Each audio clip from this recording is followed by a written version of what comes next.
Details చూస్తే తెలంగాణ బగ్గమన్నది. తెలంగాణ రాష్ట్ర సాధకుడు తొలి ముఖ్యమంత్రి కేసీఆర్ను రాష్ట్ర ప్రభుత్వం సిట్ విచారణ పేరిట వేధించడంపై రాష్ట్ర ప్రజానీకం ఆగ్రహం వ్యక్తం చేసింది. రాష్ట్ర వ్యాప్తంగా బీఆర్ఎస్ శ్రేణులతో కలిసి నిరసనలు చేపట్టింది. 10 ఏళ్ల పాటు రాష్ట్రాన్ని ప్రగతి బాటలో నిలిపిన ఉద్యమ నేతను రేవంత్ సర్కార్ ఇబ్బందులు పెట్టే ప్రయత్నం చేస్తున్నదని మండిపడింది. మండల కేంద్రాల్లో ర్యాలీలు, రాస్తా రోకోలు చేస్తూ ప్రభుత్వ వైఖరిని ఎండగట్టింది. సీఎం దిష్టిబొమ్మలు దహనం చేసి నిరసన వ్యక్తం చేసింది. ఊరూరా జై తెలంగాణ, జై కేసీఆర్, రేవంత్ డౌన్ డౌన్ నినాదాలతో హోరెత్తించింది. నిరసనలో భాగంగా నల్ల జెండాలు చేతబట్టి ప్రభుత్వ తీరు మార్చుకోవాలని హెచ్చరించింది.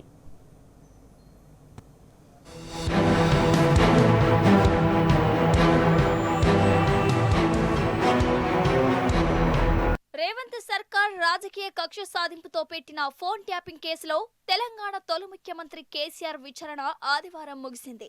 6 అధికారులు సుమారు 4 గంటల 45 నిమిషాల పాటు విచారణ జరిపారు. కేసీఆర్ కు నోటీసులు ఇవ్వడంపై పల్లె పట్నం గర్జించింది. ఊరు వాడ అనే తేడా లేకుండా నిరసనలు పెల్లుబికాయి.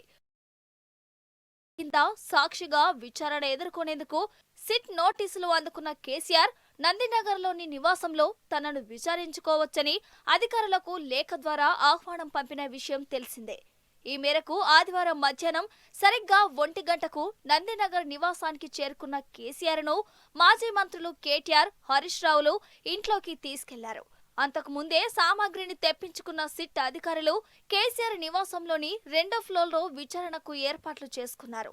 అనంతరం 10 నిమిషాల ముందు కేసీఆర్ ఇంటికి చేరుకున్న సిట్ అధికారులు మధ్యాహ్నం 3 గంటలకు విచారణ ప్రారంభించారు. కేసీఆర్ను విచారించిన వారిలో అధికారులు నందినగర్ నుంచి వెళ్లిపోయారు. ఆ తర్వాత ఉదయం నుంచి రాత్రి వరకు తన కోసం ఎదురు చూస్తున్న అభిమానులకు కేసీఆర్ అభివాదం చేశారు. అనంతరం ఎర్రవల్లిలోని వ్యవసాయ క్షేత్రానికి బయలుదేరి వెళ్లారు.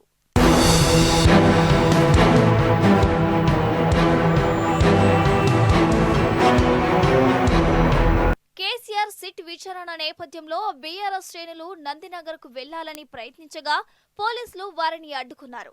భారీ గేట్లు పెట్టి ఆదివారం ఉదయం నుంచే ఎవరూ అటువైపు రాకుండా నిలువరించడంతో పార్టీ శ్రేణులు పోలీసుల మధ్య వాగ్వాదం జరిగింది. సాయంత్రం బీఆర్ఎస్ నాయకులు, కార్యకర్తలు జూబ్లీహిల్స్ లోని ముఖ్యమంత్రి రేవంత్ రెడ్డి ఇంటికి వెళ్లి తమ నిరసన తెలుపుదామని ప్రయత్నించగా వారిని కూడా తెలంగాణ భవన్ వద్ద పెద్ద సంఖ్యలో మోహరించిన పోలీసులు అడ్డుకున్నారు. దీంతో కార్యకర్తలు సీఎం రేవంత్ రెడ్డి, కాంగ్రెస్ సర్కార్ వైఖరిపై అసహనం వ్యక్తం చేశారు.